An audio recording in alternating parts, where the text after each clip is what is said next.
Tonight, the new study may come as a surprise to new moms who for years have been told by doctors that inducing labor could be dangerous, leading to complications and unnecessary C-sections.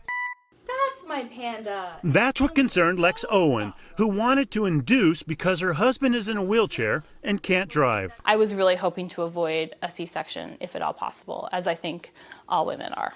But according to the new research, electively inducing labor could actually help some mothers avoid C-sections. Scientists looked at more than 6,000 healthy first-time mothers. Those who were induced near their due date at 39 weeks had a significantly lower risk of needing a C-section, about 3% lower. If it's not causing harm and potentially leading to benefit, it's certainly something that we believe that women should have a choice about. And the new study says elective inductions can have other surprising benefits.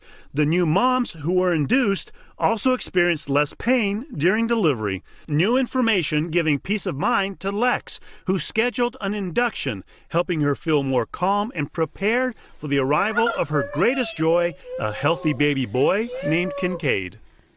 And Lester, most first-time moms can and will deliver their babies naturally, and there are reasons to avoid inducing labor. But for those thinking about it, it's a decision that should be made after a thorough discussion with their health care provider. And this is going to spark a lot of those conversations, I hope sure. it does. Hey, NBC News fans, thanks for checking out our YouTube channel. Subscribe by clicking on that button down here, and click on any of the videos over here to watch the latest interviews, show highlights, and digital exclusives.